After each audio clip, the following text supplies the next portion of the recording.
Hi everyone, it's Joe here from Lawn Solutions Australia and welcome to this episode of Turf Talk, where I'm joined by what I would consider a very recognisable name and face within our industry. It's Paul Jackson. Now, Paul's the manager for Australia and New Zealand for Syngenta for turf and landscape.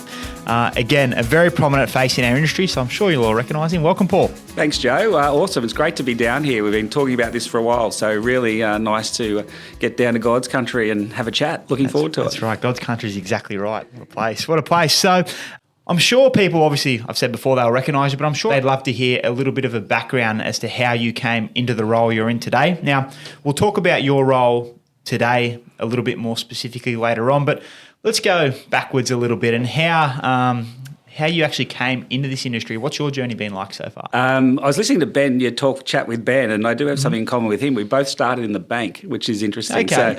I left school. I went to Marsden College up in Randwick in Sydney, and then got a job in the bank. In those days, you go and do an exam, and if you're lucky enough, you got a job, which was great. Not having done mathematics in year 11 and 12, I wasn't very good in the bank. I was a bit of a nightmare, actually. And I grew up in La Perouse, which is famous for a few things, for its golf courses, for one. And that's how I really ended up in the turf industry. So I was working in the bank. My local buddies, we used to surf, windsurf, and go up the golf club, basically. Okay. Some of us played golf, some of us didn't, but... and I remember one day I was back home and it was really annoying me because they were all at the beach, I was still at the bank, and if I hadn't done my numbers right, then I didn't get home till like 5 or 6 p.m. and they'd tell me how good the surf was. And in the end, the apprenticeship came up the golf club. So Royal Randwick Golf Club, as we call it. So out on that peninsula, you go from New South Wales, which is the premier, arguably the premier golf club in Australia, depending on who you talk to. So New South Wales, St Michael's, the coast, and then Randwick is a little sort of little smaller golf club. Anyway, my mate was there, just finished his apprenticeship, and he said, "Hey, there's an apprenticeship going at the golf club. Are you interested?" And I said, "Oh my God, of course I am. Get me out of this bank, as quick as possible." So Mum wasn't too happy about it. She thought the bank was a better place to be, but I loved every minute of it. So off I went there and started an apprenticeship as a greenkeeper at Randwick Golf Club. So I've been lucky enough to play New South Wales just recently, and also the coast. So I'd imagine that's a beautiful place to work. Like, that's right on the water as well. Yeah, is it? It is. Yeah, it's amazing. An amazing place to work. Really, it is. Like you got the Malabar Bay comes down one side of Randwick Golf Club, and then you wrap around to the ocean. So you're basically on the ocean all day. So in winter it was a bit harsh because the southerly would blow and it was cold, and the salt water spray would come up over the greens and all the rest of it. So that was a bit harsh, but generally speaking, a beautiful place to work at a young age. So I loved every minute of it. So started your apprenticeship at Royal Randwick, and what was that like for you initially? Was it something you really enjoyed from day one? Absolutely. Yeah, I loved every part of it. I wasn't really a handy kid, so I had to learn a lot on the job, So from managing tractors, and we were a really low budget golf course, and Nev Mulder was a superintendent who put me through my time, and a big shout out to Nev because he was awesome. He taught me everything, put me under his wing, and taught me pretty much everything that I needed to learn. So we did everything. We sharpened our own mowers. We did basically everything that bigger golf courses wouldn't do in those days. You might have a mechanic on staff. We didn't have one. So we had to learn everything, basically from woe to go. So probably one of the reasons I do what I do these days would be from those early days, like the Steve Fryer was the ChemTurf sales rep at the time, and he'd come around and never say, "Come and listen to this bloke, he's really clever, so listen to what he's doing." So I'd sit there as a first-year apprentice listening to Steve talk about fertilisers and all the rest of it, and so I got a early taste of what goes on there as well. And what turf variety did you cut your teeth on there then? Was that all couch grass in the time? No, it was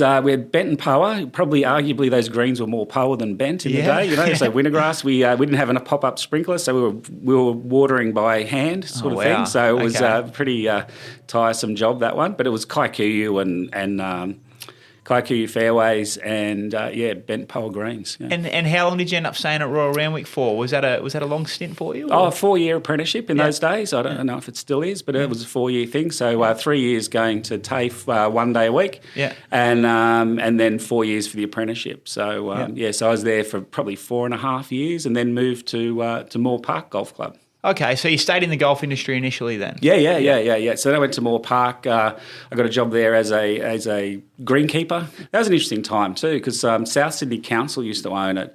And then it moved to the Centennial Park Trust. So the jobs came up because the guys that were there stayed with the council, most of them anyway. Right. So then there was all these jobs where no one had worked on the golf course. So it was quite an interesting thing. There was no real... Russell Fletcher, I should say, he stayed and he was the superintendent. Yep. But everybody else, everything was new. The machines were new. No one had any history of the golf course apart from Russell. So it was an interesting time. We all moved in there and did our best. So was that moving to a bigger golf course at the time for you? Yeah, right. For me, it was a big one. Yeah, it was a big. It was 18-hole long golf course. Yeah, and we were quite fortunate to rebuild it too while we were there, which was cool. Okay. And how involved were you with the construction side of things? Because I know some golf courses, they outsource a lot of that sort of stuff. Yeah. Did you do that, or you kept a lot of it in-house? No, that was outsourced. It was outsourced. Yeah. We were responsible for growing the grass in and things, but the shaping and all that was all done outside. I think.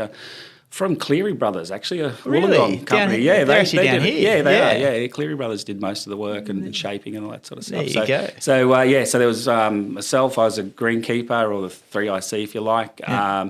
Mal Durkin, who's still the superintendent there. Mal's been there for a good long time now, doing an awesome job, always has. And Russell moved on to be the superintendent at the Lakes and run a few tournaments and things. Okay. So it was a good bunch of people. And after Moore Park, what happened for you then? Yeah, after that, I went backpacking around the world. So I threw it in and saved up all the money and took off for a year, which was good for me to do, just gave different perspective. I'd sort of always worked in this and it's what I knew.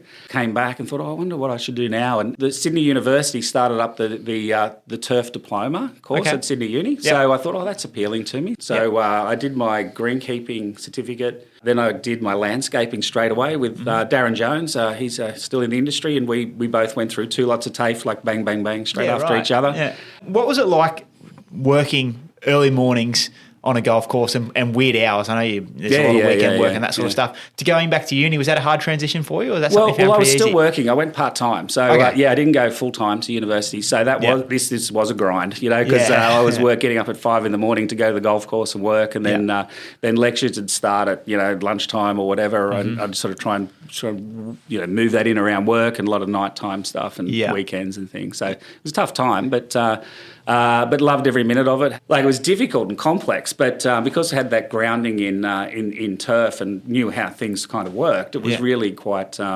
I was just lapping it all up, and I'd go and read science books and all sorts of things, which I'd never done before, My friends from school were saying, "What are you doing?" It's really freaking them out. They go, the greenkeeping thing we get, you're doing a master's in agriculture. Come on, kidding me, aren't you? So, but I got right into that, and it was great. Yeah, really good. Do you think your affinity towards the study side of things help with the transition into the business world later on? Do you think that have a connection? Yeah, absolutely, it did. It's so at that you're supposed to do that in 2 or 3 years. It probably took me 4 by the time I finished my thesis and all that. So I had young kids and all the rest of it. So that took a while. And at the time, so I moved that university piece. Changed the direction of my career, really. That's what it did. And then I worked for an organisation called the Australian Turfgrass Research Institute, ATRI, which was based in Concord, and that was a consultancy business funded by Clubs New South Wales, believe it or not. Mainly bowling clubs, but it was also golf as well. And we were consultants to that to those clubs, basically funded by Clubs New South Wales, and then doing soil testing and things for golf clubs. So, and they gave me a territory, the Manning River, basically. They said, go up to the Manning River and go up there for a week and do some soil testing on basically every golf and bowling club in that neck of the woods. So it was great. He's a young fella who likes surfing, and in every little hamlet has a bowling club, or used to in those days anyway. And it was a great Could have gone up to Old Bar Bowling Club and all that. Yeah, absolutely. Yeah. I was up there just recently actually, and drove up the top to have a look. It was great. Yeah. So it was part-time at the golf course in uni. You finished that and you went to work for ATRI. So you were in the consultancy type role there. Yeah. Your background in turf obviously would have helped you a lot going to clubs and forming relationships with people in that role, I'd imagine. Yeah, absolutely. And it's interesting, our industry, really good people, whether in the city where I was where I did all my work, and then into meeting people in the rural turfies was great, and everybody's always welcoming and good to see. And Attree had a really good name in those days. It was well regarded as a Sydney science-based turf thing. When people got problems, they call us in. We do disease testing, nematode testing, all that sort of stuff. Yeah. So that would sort of set the grounding again as you progress through your career for the role that you have with Syngenta now. Was it Attree to Syngenta? Was it then? Is that how that worked? No. Then I went to Bayer. They had a job going in the pest control industry. So I went, okay. And a good friend of mine, Yuri, was working there at the time. So I thought, this will be good. So went and did that for a while. So you worked with Yuri, did you? Yuri's been on this podcast. Yeah, he has. Yeah, absolutely. Yeah. We went to university together. We met at uni and then worked together over at Bayer many moons ago. And did you work in the turf division after the pest division at Bayer? I did. I spent about 6 years in that as a regional sales manager. I think the title was at the time for New South Wales and Queensland. So all of a sudden, I'm going to Queensland for work. That was pretty cool as well. And then I ended up running that business for Bayer for a couple of years as well. Okay. Yeah. So. We'll move on to the company that logo's on your shirt today, and that you're the head of the turf and landscape division of Australia and New Zealand. It's quite a big role. It's quite a big job, but people see the name Syngenta on a lot of products that they use, whether it's for their lawn and garden or whether it's for other parts of their home or whatever. Tell us a little bit about the company, because I got a little bit of a shock yesterday. I obviously know a bit about the industry and a bit about Syngenta, but even I got a shock with the actual size of it. So you want to just go into a bit of a background about the company that is Syngenta? Yeah, sure. Yeah, absolutely. Predominantly an agricultural business. So it's an agricultural R&D company in chemistry, basically. So arguably, depending on different times when they measure these things, the biggest one in the world, or number two, and has a seeds division as well. It's a genetic seed business going on as well, and a whole bunch of stuff. So that's the engine of the business is basically global agriculture. So what happens through the development process of products is that there's they spend, I think the latest number is about $1.1 billion a year on research and development. So there's laboratories through Europe where really bright chemists are working to find the new, the latest new chemistry that's going to help food production is what it's all about. We know that through global warming and other environmental aspects and just population growth, the amount of hectares of land we've got to grow food on is shrinking every year. Sure. So those hectares have got to be more productive. So that's where there's about 26,000 employees, I think, at last count around the world. Which is something I really enjoy in the position I'm in now. I get to meet a lot of turfies from around the world now, which is really cool. All that money in research and people, they're looking for 1.5 new molecules a year. So over a 2-year period, they want 3. Okay. And that's what we call supercharging the whole innovation pipeline. That's how hard it is for us to get a new product to market or to commercialise in what we do in synthesising chemistry to find something that's valid. There's one of the corporate videos we've got, and I think it really resonates with me, where this chemist is talking about how when he's looking at these chemistries and what they do and what disease do they control and all the rest of it, he says that's all great and the science of it, and we can find that'll work. But he goes, then we've got to have a look and overlay, will society put up with this chemistry in 15 years' time when it gets to market? It's which I think is a pretty interesting thing. Which is why you see the advances that come out are just incredible. For me, for people that really know about chemistry, you just go pretty agricultural chemistry. Some of the things we're doing now is really, really wild compared to where it was. And it's based around this sort of really forward thinking process, because it takes so long to get these things to market. See, this is what sort of blows my mind, and I'm sure people that just use these products don't even think about this, but you could have a 2-decade career at this company and you could only see one of your babies come to fruition, can't you? That's absolutely. Depending on what's going on in the time. Brand new molecules, absolutely. You don't see them that often. They don't come through, particularly into turf, right? So this whole research process gets taken, and they're really looking at the big crops around the world, soybean and so forth, big staples of global food production is where they really want these chemistries to work.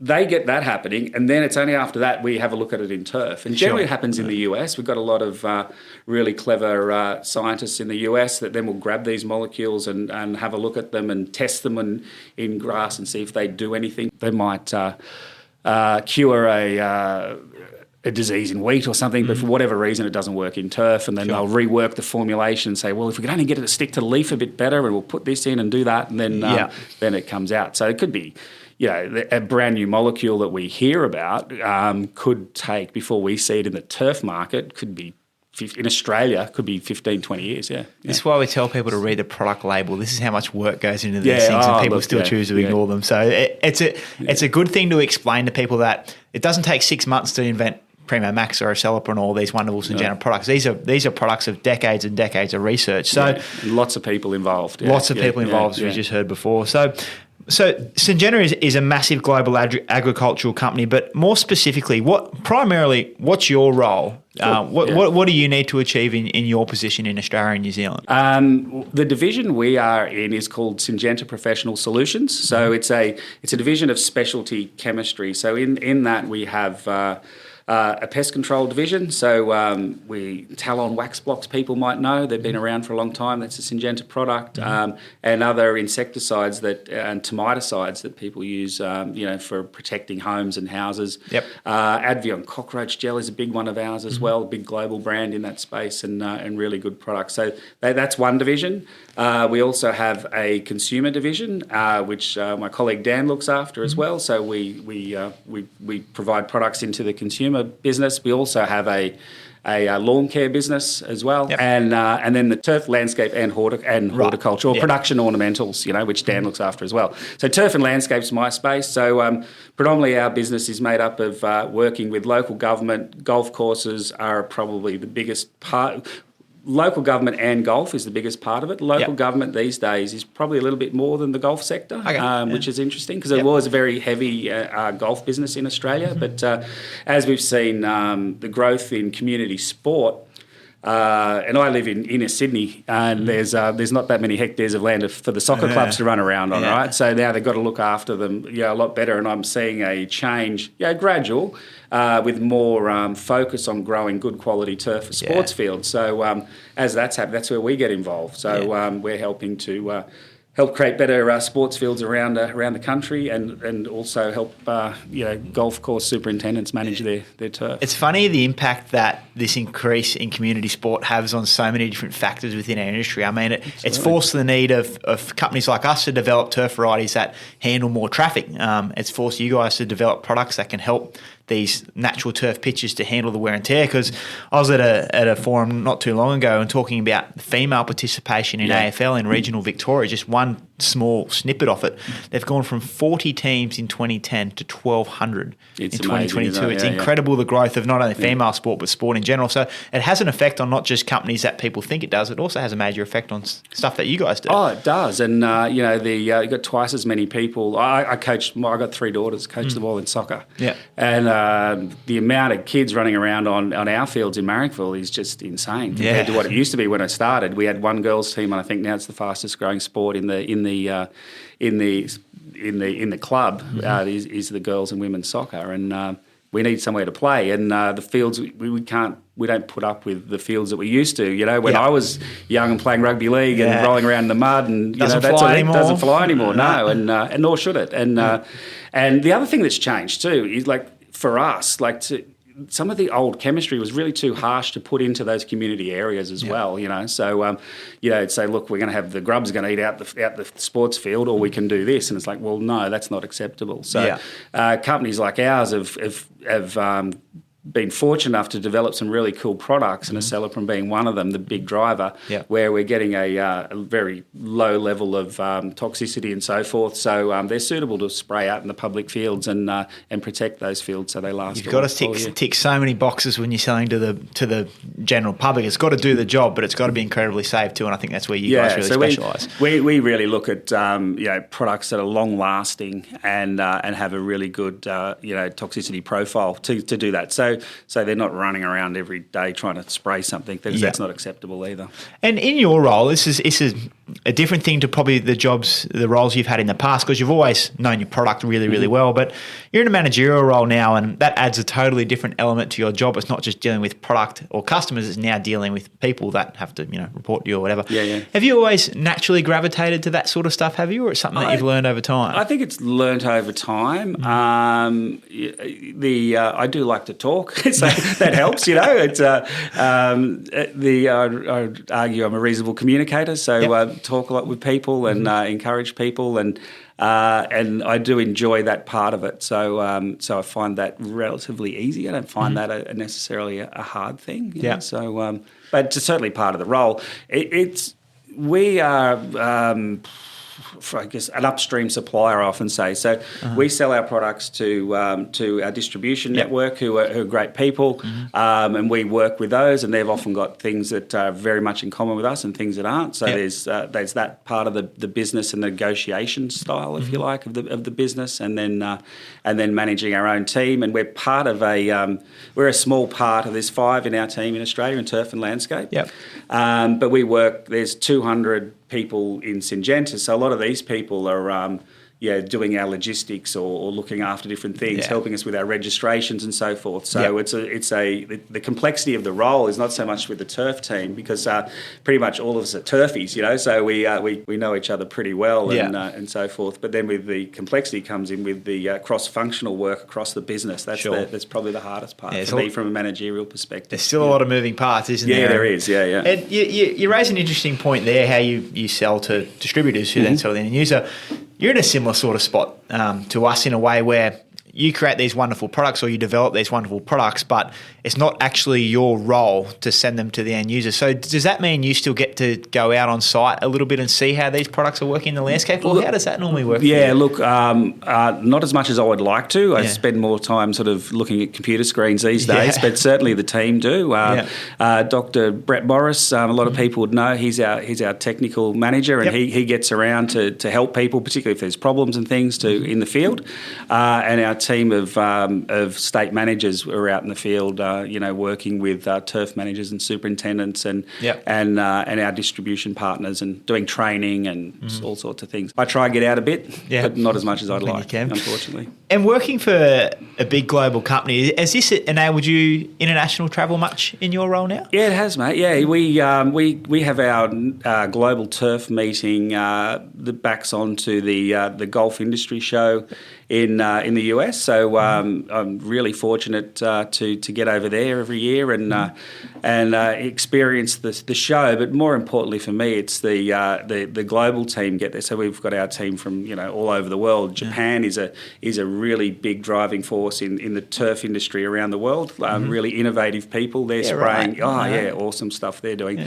They have products registered. They're spraying golf courses with drones now and this sort of thing. Yeah. Okay. So we get over there for a couple of days and we learn about what the rest of the world's doing. So we investigate our global pipeline of products that are coming through, as I was saying before, from the agricultural department and so forth. But also really innovative technology and data is really what's driving a lot of our thinking these days, which is pretty cool as well. So you get there every year, will you? Yeah, every year in January. So I don't think I've had an Australia Day in Australia for about 10 years because it's that weekend normally that we head off. So I'd rather it be in our winter. So I miss a bit of summer, but from a learning experience, which I think is a bit of a common theme with me, it's awesome. And we actually shared a Bud Light in Orlando together last year at the golf show. And I echo your thoughts there. Like, it was crazy. The room we were in, there were probably 100 people in our room. Half of them were probably from Australia. There was so many people going over now, which is so good to see, because as we've seen in the last 10 years, and people see these new products that come out like Tiff Tufts, Grange, they're all products of people taking the leap and going to other countries and seeing other industries and seeing what happens. So it's a pretty cool thing to see. It is, yeah. This year they're in San Diego, so I'm expecting a lot of Australians and New Zealanders to get over there, because it's a little bit easier on the west coast for us to get to, and I'm happy it's there. Especially when you miss your connecting flight from LA to Orlando, like we did last year. Which happens every time I go there lately. It causes a lot of issues. Turn up without a bag and so forth. Yeah, of course. Yeah. Talking about I guess industry bodies within the turf industry, quite a prominent figure within the ASTMA, the Australian Sports Turf Managers Association. So you've always been fairly prominent. Syngenta have always been fairly prominent. What do you see the benefits of being associated with associations like the ASTMA? Good question. We're, I think, a platinum sponsor these days of the ASTMA, which is great for us. It's great for our business to associate with them from that perspective. But really, deep down, the industry has a strong association, then the industry's stronger, where then enables them to look after our young people coming through, whether that be through training, and they've set up an RTO and so forth now, which is awesome, and working with the TAFEs, lobbying government and so forth for different bits and pieces that they do. So they really do look after their members, and I think it's a great thing for us. So that's the motivation, if you like. A good conference is good for the industry. People learn. Again, I'm going back to this learning thing. I'm harping on a bit about it, but that's certainly important to me and important to the associations. There's a lot of common values that I see in that, from a personal perspective. What I say, I totally agree with the learning side of things. There's so many wonderful things you can pick up in a couple of short days by going to these things. It's also the connections you make while you're there. And I think what a lot of people don't understand about our industry, and you're a testament to this, is you can start as an apprentice at a golf club in Sydney and you can end up being, the manager of the turf and landscape division of a large global company. So there's so many doors that can open up, but to make the most out of that, you've really got to get involved with your association, don't you? You do, and that's where you meet a lot of people too. Yeah. Like if you're fortunate enough to get to the conference, as a young person in the industry, I always wanted to. Wow, I've got to get to one of these. It was a high motivation of mine to meet a lot of people and to learn and to see what goes on. And I'm still. In awe of it, really. At the end of the day, like people that don't know what we do go, oh, you're cutting grass, like what the hell, what's the big deal in that? Yeah. But the camaraderie of the people, I think, is awesome, and you see that, you witness that in the conferences. If you ever get anyone sort of listening, get a chance to go, I would strongly urge you to get going there. We're fortunate enough. We have a business in New Zealand as well, so I look after that. We have Phil is based in Auckland and looks after the business locally for us. But we set up a scholarship over there where we, with the ASTMA, so in partnership with the ASTMA, and we fund ladies in turf to see if we can get more ladies into our world. And also then we have, can't remember what he actually calls it, but basically we're looking for people that can't naturally afford to come to the asthma conference, and we fund those. So the guys apply, they put in a little presentation, and I'm really proud of that initiative. It's only been going for a couple of years, but people that we get to help to come over to that really enjoy it and love it. And it's really good. It's really rewarding, It's great. I can imagine. It's a wonderful thing that you guys do. And I have a running joke here. Our business manager, Simon Adam, and I always say, no one knows more people at these things than Simon does. But I think what I saw this year, you've probably just topped him in that. Everyone. It's a really good thing. And you've had such a great journey in our turf industry over many decades. I don't want to say how many, but there's several decades. 86. I don't mind 86, I finished school at 85 and rolled into this in 86. Wow. Coming up 4 decades in the turf industry. It's been quite the journey, but a little nice fluffy question to finish with. What is it about our industry that you love so much, and what sort of kept you coming back and staying here over the last few decades? It's interesting. It's a good question. It's going to sound a bit sort of bland or whatever, but it is people. It is absolutely people. I've moved. There's a couple of jobs I had early days, which I haven't spoken about, but I worked in some retail sales work a couple of times just because the opportunity was there. But I always end up back in the turf industry, and it's people. It's my daughters love to have a laugh and say the boringest job in the world must be growing turf or doing anything with it. But I would argue it's highly innovative, and we're always changing, whether that be grass varieties through to different techniques and products and science. And at the moment now we're really moving into this data age with science, and we're working on things like satellite imagery, and doing NDVI things and satellites and DNA disease testing. So we're getting right into this data and science piece, which is you would not associate with grass, and robot mowers and all this sort of thing. It's really innovative. So I love the innovation. I do. I really enjoy the people. Yeah, no, it's a great answer, and we'll just finish on the note you just touched on then with the new Syngenta app and the new data stuff that's coming out. What we're able to do with this technology now is not just obviously help people with their issues, but through social media and other mediums like this, we're able to tell people and show people that grass isn't just grass, and get them to fully understand it. But absolutely, you touched on the technology there. The Syngenta app. Do you want to touch on that a little bit? We've seen it float around on a lot of the turf social media forums lately. Yeah, we've got 2 now. So the new one, the Turf Advisor app, is that the one? That's the one. Yeah, cool. Yeah. Download that, guys, if you can. It's basically a weather app which has some other really interesting tools around it. So growth potential, so we can measure the based on temperatures how the turf is going to grow. It's got growing degree calculators into it and a whole bunch of stuff. So there's a whole lot of back end stuff that we haven't turned on yet either. So we're working to verify that, and we test that in local conditions to make sure that all the different functions and algorithms are working, and then before we release them. But lots of cool stuff in there, yeah. That's very cool. If you're into your lawn, whether that's on the commercial side of things or even at your home lawn, I'd suggest you get the Syngenta app. I've got it on my own phone myself, and it's a wonderful little tool. And I know it's not the end of your career, but congratulations on it so far. Thank you. It's a wonderful journey, and I'm great that we're able to have this relationship and have these conversations and really do a deep dive into a prominent figure in our industry and see the journey that you've been on. So I appreciate you coming down here today and sharing with us, and I'm sure everyone's going to enjoy it. Cool. Thanks. Thank you for the opportunity. It's been great. Thanks, Joe. Thanks, Paul. Cheers.